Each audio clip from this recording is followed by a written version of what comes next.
আসসালামুআলাইকুম ওরহমতুল্লাহি ওবারাকাতুহু। সম্মানিত দর্শকবৃন্দ এবং প্রিয় দিনদার ভাই ও বোনেরা, কেমন আছেন সবাই? আশা করি আলহামদুলিল্লাহ মহান আল্লাহ সুবহানাহু ওয়া তাআলার রহমতে প্রত্যেকেই ভালো আছেন। আমার ইউটিউব চ্যানেল আলহামদুলিল্লাহ নেটওয়ার্কে আপনাদের প্রত্যেককেই আবারও স্বাগতম জানাচ্ছি। আর সম্মানিত সকল দিনদার ভাই বোনদেরকে ব্যক্তিগতভাবে অনুরোধ করব, অবশ্যই আমার চ্যানেলটি সাবস্ক্রাইব করুন এবং পাশে থাকা বেল আইকনটি ক্লিক করে অল নোটিফিকেশন এই অপশনটি চালু করে দিন পরবর্তী সকল ভিডিও নোটিফিকেশনের জন্য। তাহলে আর দেরি কেন, চলুন শুরু করি।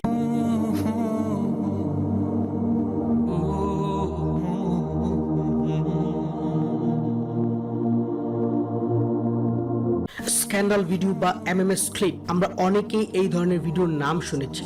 আমাদের মধ্যে অনেকেই আছেন এই ধরনের ভিডিও আমরা খুব আগ্রহ নিয়ে দেখে থাকি। আমাদের সমাজে এমন কিছু নোংরা মন মানসিকতার লোক রয়েছে যারা এই সমস্ত স্ক্যান্ডাল ভিডিও বা এমএমএস ক্লিপের জন্য রেগুলার ওয়েট করে থাকে, এবং যখনই কোনো সেলিব্রিটি বা কোনো মানুষের ভিডিও ভুলক্রমে প্রকাশিত হয়ে যায়, তখন ওই সমস্ত নোংরা মন মানসিকতার মানুষগুলো একদম ঝাঁপিয়ে পড়ে ওই ভিডিওগুলো দেখার জন্য। নাউযুবিল্লাহ।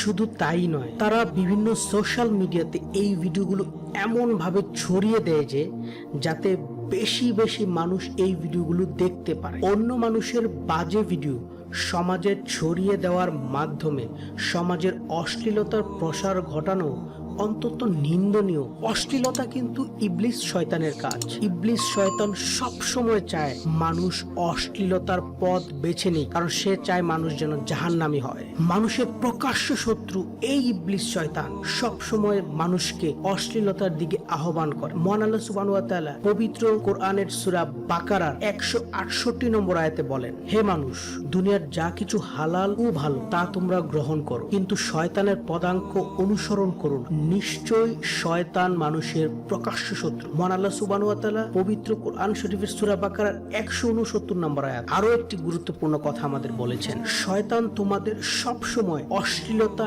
এবং খারাপ কাজের দিকে প্রলুব্ধ করবে এবং তোমরা সঠিকভাবে জানো না। আল্লাহ সম্পর্কে এমন সব কথা বলতে তোমাদের প্ররোচিত করবে। আমরা মুসলিম, শুধু তাই নয়, আমরা সর্বশ্রেষ্ঠ নবীর সর্বশ্রেষ্ঠ উম্মত। এটি আমাদের ভুলে গেলে চলবে না। ইসলাম একটি পবিত্র ধর্ম। আলহামদুলিল্লাহ। ইসলাম ধর্মের অন্যতম মূলনীতি হচ্ছে খারাপ বা অশ্লীল কাজগুলোকে ঢেকে রাখা, ধামাচাপা দিয়ে রাখা। সমাজের একজন মানুষ খারাপ হতে পারে, কিন্তু তার সম্মান যেন রক্ষা হয় সেটি দেখার দায়িত্ব আমাদের। সে খারাপ ব্যক্তি, তার বিচারের জন্য মহান আল্লাহ সুবহানাহু ওয়া তাআলা রয়েছেন, তার বিচারের জন্য রাষ্ট্র রয়েছেন। আর এ কারণে ইসলাম শান্তির ধর্ম। আমি গর্বিত, আমি একজন মুসলিম। আলহামদুলিল্লাহ। আপনাদের একটি ছোট উদাহরণ দেই, তাহলে আপনার বিষয়টি সহজভাবে বুঝতে পারবেন। ধরুন আপনি সমাজের যুবকদের অশ্লীল গান এবং ছবি থেকে দূরে থাকার জন্য সতর্ক করতে চাচ্ছেন। আপনি তাহলে কি করবেন? আপনি কি অশ্লীল ভিডিও বা গান প্রচারের মাধ্যমে তাদেরকে সতর্ক করবেন?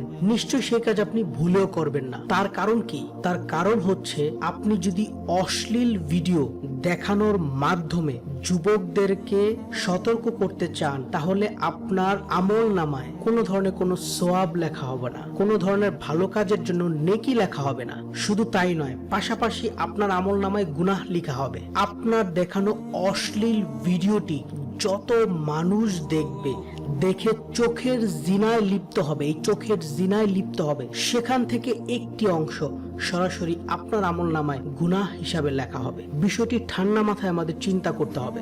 হারাম পথের যাত্রী, বিভিন্ন ধরনের নায়ক কিংবা নায়িকা যে কোনো খারাপ ভিডিও বের হলেই একদল মানুষ আমাদের মধ্যে পাগল হয়ে যায় দেখার জন্য। পাশাপাশি প্রচার প্রচারণায় ব্যস্ত হয়ে পড়ে তারা সেই ভিডিও প্রচার প্রচারণা করার জন্য। আমি আবারও বলছি, নাউযুবিল্লাহ। আমার খুব জানতে ইচ্ছা করে, যারা এই ধরনের কাজ করে, বাজে ভিডিও প্রচারণা চালায়, তাদের উদ্দেশ্যটা কি? তারা কি আল্লাহ সুবহানাহু ওয়া তাআলার সন্তুষ্টি চায়, নাকি তারা ইবলিস শয়তানের সন্তুষ্টি চায়? কোনটা? এই প্রসঙ্গে আল্লাহ সুবহানাহু ওয়া তাআলা পবিত্র কোরআন শরীফের সূরা নূরের 19 নম্বর আয়াতে আমাদের জন্য বলেন, যারা পছন্দ করে যে ঈমানদারদের মধ্যে অশ্লীলতার প্রসার লাভ করুক, তাদের জন্য রয়েছে ইহকাল এবং পরকালের যন্ত্রণাদায়ক শাস্তি। সেটি আল্লাহ জানেন, তোমরা জানো না।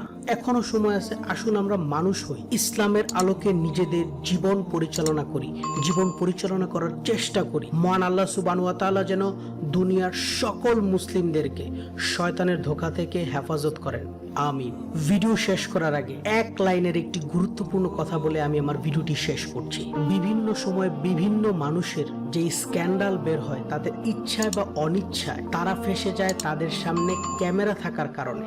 কিয়ামতের দিন আল্লাহ সুবহানাহু ওয়া তাআলার সামনে আপনি ফেসে যাবেন শুধুমাত্র ওই অশ্লীল ভিডিও প্রচার করার কারণে। ভবিষ্যতে অশ্লীল যে কোনো ধরনের গান বা ভিডিও প্রচার করার আগে বিষয়টি মাথায় রাখবেন, ভুলে যাবেন না। ভালো থাকবেন সবাই। আল্লাহ হাফেজ। আসসালামু আলাইকুম ওয়া রাহমাতুল্লাহ।